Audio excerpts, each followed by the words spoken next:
पढ़िया picture reading करो ना तुमको किसी पिक्चर को देखैबी आ तार से किछ गप तो गोटे कहबी फास्ट आलू कोन करबी मैं गोटे पिक्चर तुमको किछ देखैबी सेना मने की पिक्चर तुम माने कहबो हला एनिया समस्त टिके पछु को बोलिबो हला याड को बुलाओ किस पिक्चर देखैबे मत कहबो ठीक अछि एटा की पिक्चर बड़ बड़ सब एटा वेरी गुड अब एटा देखी को कौन एटा हां एटा भालू बियर माने भालू एटा एटा बच्चा अब एटा अब एटा घोड़ा एटा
Three, two, one. Start.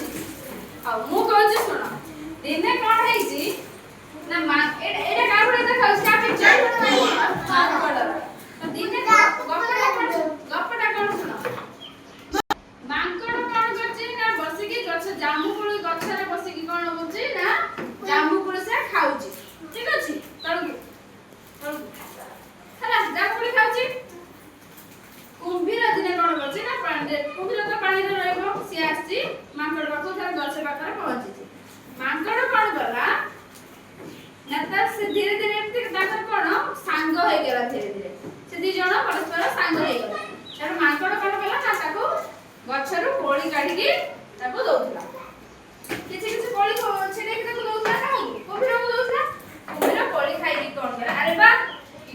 କୋଳି ତ ବହୁତ ସୁନ୍ଦର ଲାଗୁଛି, ସୁଆଦିଆ ଲାଗୁଛି, ମିଠା ଲାଗୁଛି। କିଏ କହିଲା? କୁମ୍ଭୀର କହିଲା। ସେଠୁ ସିଏ କଣ କଲା ନା ଏଇଭଳିଆ ପ୍ରତିଦିନ ଆସିକି ମାଙ୍କଡ ପାଖରୁ କୋଳି ଖାଇକି ଯାଉଥିଲା। ଦିନେ ଘଟଣା କଣ ହେଇଛି ନା ସେ ଯେତେବେଳେ ଘରକୁ ଫେରିଲା, ସେ ତ ପୁଣି ତା ଘରକୁ ଫେରିବ, ନଈ ମଝିରେ ତା ଘର, ଠିକ ଅଛି। ତ କଣ କଲା ନା ଯେତେବେଳେ ସେ ଘରକୁ ଫେରିଛି ତାର ସ୍ତ୍ରୀ ଗୋଟେ ଅଛି। କିଏ ଅଛି? କାହାର ସ୍ତ୍ରୀ? କୁମ୍ଭୀରର ସ୍ତ୍ରୀ ଅଛି। କୁମ୍ଭୀର ସ୍ତ୍ରୀ ପାଖରେ ଏଇ ସବୁ କଥା କହିଲା ଜାଣିଛ ମୋର ଗୋଟେ ସାଙ୍ଗ ଅଛି। କୁମ୍ଭୀର ତା ସ୍ତ୍ରୀକୁ କହୁଛି, କହିଲା ଜାଣିଛ ମୋର ଗୋଟେ ସାଙ୍ଗ ଅଛି ମାଙ୍କଡ, ଆମେ କଣ କରୁ ନା ମିଶିକି ଜାମୁକୋଳି ଗଛରେ ଆମେ ବସିକି କୋଳି ଖାଉ। ସିଏ ଗଛରେ ବସିକି ଖାଏ ଆଉ ମତେ, ମୁଁ ତଳେ ରହେ, ମତେ କିଛି କୋଳି ସିଏ ଦିଏ। ହଁ ସେ ତାକୁ ଦିଏ, ସେ ଖାଏ। ସେ କଣ କଲା ନା ତା ସ୍ତ୍ରୀ କଣ କଲା ନା ଗୋଟେ ଆଇଡିଆ ତା ମୁଣ୍ଡକୁ ପଶିଲା। ସେ ଗୋଟେ ଭାବିଲା, କଣ ଭାବିଲା? ଆରେ ଯଦି ତାର କୋଳି ଯଦି ଏତେ ମିଠା, କୋଳି ତ ମିଠା, ଯଦି କୋଳି ଯଦି ଏତେ ମିଠା ହେଇଥିବ ତାହେଲେ କୋଳି ସବୁଦିନ ତ ମାଙ୍କଡ ତ ସବୁଦିନ କୋଳି ଖାଉଛି, ତାହେଲେ ତା କଲିଜାଟା କେତେ ମିଠା ହେଇନଥିବ। କିଏ କହିଲା ଏ କଥା? କୁମ୍ଭୀରର ସ୍ତ୍ରୀ କହିଲା। ତାହେଲେ ସେ ସବୁଦିନ ତ କୋଳି ଖାଉଛି, ତା କଲିଜାଟା କେତେ ମିଠା ହେଇନଥିବ। ଦିନେ ପ୍ଲାନ୍ କରିକି କଣ କର ନା ତାକୁ ଆମ ଘରକୁ ଖାଇବା ପାଇଁ ନିମନ୍ତ୍ରଣ କର। ମାଙ୍କଡ ତା ସ୍ତ୍ରୀ କହୁଛି ଦିନେ କଣ କର ନା ତାକୁ ଆମ ଘରକୁ ଡାକ, ସେଇ ବାହାନାରେ ମୁଁ ତା କଲିଜା ଖାଇବି। ହେଲା, ବୁଝିପାରିଲ? ତ ସେ କଣ କଲା, ଆରେ ସିଏ ମୋ ଶ୍ରଦ୍ଧା ଗୋଟେ କୁମ୍ଭୀର କହୁଛି, ଆରେ ସିଏ ମୋ ସାଙ୍ଗ, ମୁଁ ତାକୁ କେମିତି ତା ସହିତ ଏମିତି କରିବି, ତାକୁ କେମିତି କହିବି ଯେ ତୋ କଲିଜା ଖାଇବା ପାଇଁ ମୋ ସ୍ତ୍ରୀକୁ ଖାଇବ ବୋଲି ମୁଁ ତୋତେ ଡାକିବିନି, କହିପାରିବିନି, କହିପାରିବିନି। ସେଉଠୁ ସେ କଣ କଲା, ଯଦି ତା ସ୍ତ୍ରୀ କହିଲା ଯଦି ତମେ ମାଙ୍କଡ କଲିଜା ହାତରେ ଧରିକି ଆସିବ ତାହେଲେ ଘରକୁ ଆସିବ, ବୁଝିଲୁ? କୁମ୍ଭୀର କଣ କହିଲା, ତା ସ୍ତ୍ରୀ କଣ କହୁଛି, ଯଦି ତୁ ମାଙ୍କଡ କଲିଜା ନେଇକି ଆସିଥିବ ସାଙ୍ଗରେ ତାହେଲେ ଘରକୁ ଫେରିବ, ନହେଲେ ଘରକୁ ଫେରିବନି। ସିଧା କଥା କହିଲା। ଆଉ କୁମ୍ଭୀର କଣ କଲା ନା ସେଠୁ ଭାବି ଗଲା, କଣ କହିକି ତାକୁ ଡାକିବି, କଣ କହିକି ମାଙ୍କଡକୁ ଆମ ଘରକୁ ଡାକିବି। ହେଲା, ସେଠୁ ଭାବିକି ଯାଇକି ପହଞ୍ଚିଲା ମାଙ୍କଡ ପାଖରେ। ପହଞ୍ଚି କହୁଛି ଆଚ୍ଛା ମାଙ୍କଡ ଭାଇ, ମୋ ସ୍ତ୍ରୀ ତମ ପାଇଁ ପିଠାପଣା କଣ କରିକି ରଖିଛି, ତମକୁ ଆମ ଘରକୁ ନିମନ୍ତ୍ରଣ କରୁଛି, ଖାଇବାକୁ ଯିବ। ହେଲା, ସେଠୁ ସେ କଣ କଲା, ସିଏ ବି ଖୁସି ହେଇଗଲା, କହିଲା ହଁ ସେଟା ଠିକ ଯେ ମୁଁ ଯିବି, ହେଲେ କେମିତି ଯିବି? ମାଙ୍କଡ ପଚାରୁଛି, କହିଲା ମୁଁ କେମିତି ଯିବି, ତମେ ସିନା ପହଁରିକି ପଳେଇବ, ମୁଁ କେମିତି ଯିବି? ସେଠୁ କୁମ୍ଭୀର କହୁଛି, କହିଲା ମୋ ପିଠିରେ ବସ, ମୁଁ ତମକୁ ପହଁରେଇକି ନେଇଯିବି, ମୋ ଘରକୁ ନେଇଯିବି। କହିଲା ହଁ ତାହେଲେ ଠିକ ଅଛି। ମାଙ୍କଡ କଣ କଲା, ଯୋଉ ଗଛରେ ବସିଥିଲା ଗଛରୁ କଣ କଲା, ଡେଇଁ ପଡିଲା, ତା ପିଠିରେ ବସି ପଡିଲା। ଏଠୁ କଣ କଲା, କୁମ୍ଭୀର ତାକୁ ନେଇକି ତା ଘରକୁ ଚାଲିଲା। ଯେମିତି ମଝି ନଈଟା ହେଇଛି, ମାନେ ପାଖାପାଖି ତା ଘର ପାଖାପାଖି ହେଇଗଲାଣି, ତାଠୁ କଣ କୁମ୍ଭୀର କହୁଛି ନା ପ୍ରକୃତରେ ଘଟଣାଟା କଣ, ମୋ ସ୍ତ୍ରୀ ମନେ କରୁଛି ଯେ ତମ କଲିଜାଟା ଖାଇବ। କଣ ଖାଇବ? ତମ କଲିଜାଟା ଖାଇବ। କହିଲା ତମେ ସବୁଦିନ ତ ତମେ କୋଳି ଖାଉଛ, ତମ କଲିଜାଟା ମିଠା ହେଇଥିବ, ସେଇଥିପାଇଁ ମୋ ସ୍ତ୍ରୀ କଣ କଲା, ତାର ମନ ହେଇଛି ଯେ ତମ କଲିଜା ଖାଇବ। ସେଠୁ ଇଏ ଟିକେ ଡରିଗଲା। କିଏ ଡରିଗଲା? ମାଙ୍କଡ ଡରିଗଲା। ଡରି ଯାଇ କଣ କଲା, କିଛି ଆରେ ଇଏ ତ କଲିଜା ଖାଇବ, ମାନେ ଜଣେ କଲିଜା ଯେତେବେଳେ ବାହାର କରିନବ ଆଉ ସେ ବଞ୍ଚିବ କି? ସେ ତ ମରିଯିବ ନା।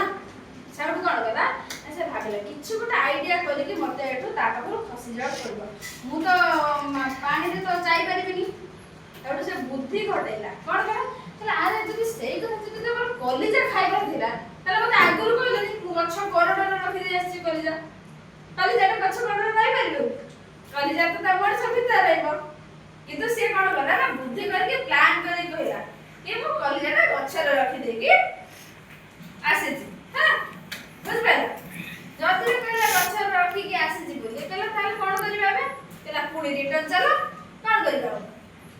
ରିଟର୍ନ ଚାଲ, ପୁଣି ଫେରିକି ଯିବା, ଗଛରୁ ନେଇକି ଆସିବା କଲିଜା କହିଲା। ସେଠୁ କଣ କଲା ନା ତାକୁ ପୁଣି ନେଇକି ଗଛ ପାଖକୁ ଗଲା।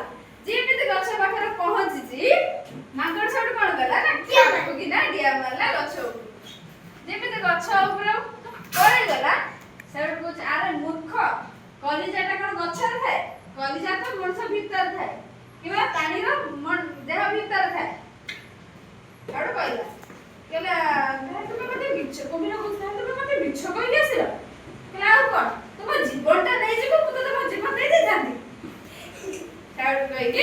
ମୂର୍ଖ କହିକି ତାକୁ ସେ ଗଛରେ ରହିଲା। ଆଉ ସେ ମନ ଦୁଃଖରେ କଣ କଲା କୁମ୍ଭୀରଟା ଘରକୁ ପଳେଇଲା।